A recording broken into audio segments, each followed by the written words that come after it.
ภูมิใจหลายเฮาเฮ็ดเกษตรมังอึนี่มันภูมิใจเพราะว่ามันก็ได้กิโลหนึ่ง5,000แล้วก็ปลูกแบบธรรมชาติบ่ได้ใส่ปุ๋ยใส่เคมีเดี๋ยวปลูกแบบธรรมชาติบ่ให้ถอยนะว่าสิสู้ต่อหั่นแหละเฮ็ดให้ได้ซ้ำเฮาเฮ็ดได้ว่าสิซะสู้บ่ถอย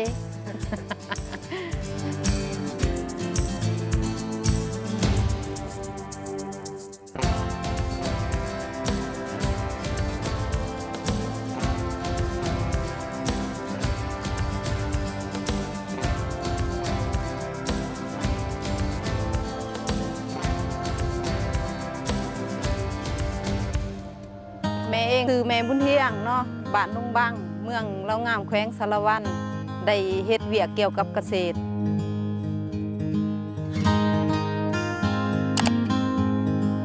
หนึ่งนี่มันต้น2มันแก้ว3มักอึ4มักกล้วย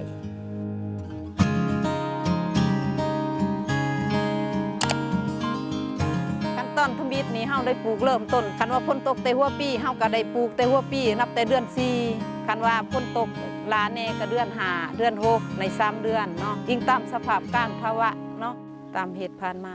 ปลูกได้2สมมุติว่าเฮาปลูกได้เนาะแบบว่าเฮาปลูกในเดือนคือก็ว่าเลยเดือน4 5เดือน5เฮาก็ปลูกเลยงวดนึงแล้วก็เดือน6 5เดือน7เฮาก็ปลูกอีกงวดนึงมันเป็น2เฮาเฮ็ด2สุดว่าสิซะ2งวดคันเฮาสิมาปลูกลาคือเดี๋ยวนี้บ่ได้คือทุดินคันทุดินเฮาเฮ็ดได้คันว่ามื้ออื่นนี่มันคันเฮาลาแล้วมันบ่อยากมากอีดอกซ้ำกินบ่พอได้ขายเนาะคันว่าเฮาเฮ็ดอันนี้เฮาก็ต้องเฮ็ดแต่หัวปีเริ่มต้นแต่หัวปี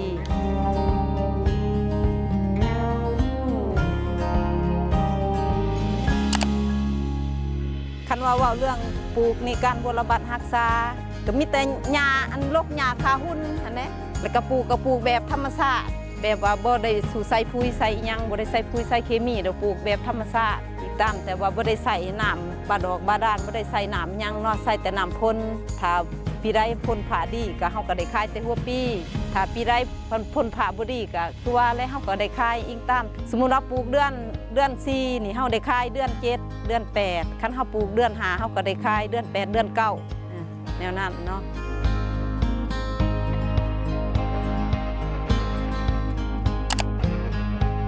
แนวพันธุ์นี่แม่นได้ซื้อเด้อแนวพันธุ์บ่ได้เมียนเองแม่นซื้ออยู่หานเกษตรเขาพุ่นแหละคันว่าแนวพันธุ์ก็แต่ซื้อเอา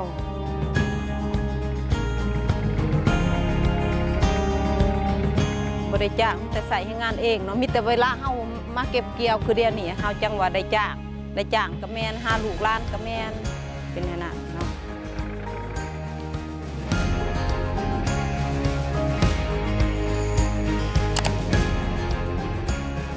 ตัวนี้นี่อิงตามเนาะ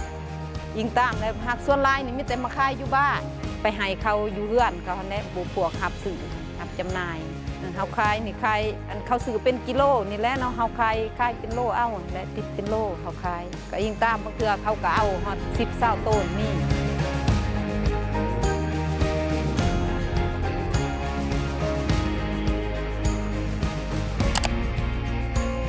ภูมิใจหลายเฮาเฮ็ดเกษตรมังอึนี่มันภูมิใจเพราะว่ามันก็ได้กิโลหนึ่ง5,000อีกเนาะก็คือมันหลายคือเดียวนี้ลาแน่นี่ก็บ่ได้แล้วโล1,000ปลาย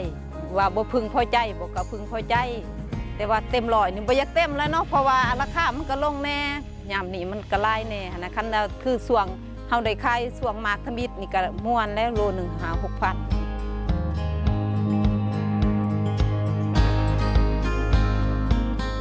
คันว่าเฮาได้ลงทุนเฮ็ดอีหยังบ่ว่าเกี่ยวข้องกันอีหยังกันนั่นเรื่องเศรษฐกิจตัวนี้เฮาต้องประเมินกับสินค้าเฮาเนาะว่าบ่ได้รับบ่หลายต้องได้รับบ่น้อยก็แม่นหลายทักส่วนหลายแม่นหลายแหละมันสิเป็นเศรษฐกิจที่พอเพียงเนาะตัวนี้ค่ะบ่ให้ถอยนะว่าสิสู้ต่อหั่นแหละเฮ็ดให้ได้ซ้ำเฮาเฮ็ดได้ว่าสิซะคันว่าเรื่องอยากได้นี่ก็อย่าให้เฮ็ดหลายหั่นแหละเฮ็ดลายเฮ็ดอันนี้ให้มันลายตื่มหันลายหับลายจ่ายเฮาคือคู่มือนี่ยังกระแพงยังกระแพงเนาะเฮาก็ต้องได้สู้บึกบูนต่อบ่ให้ถอย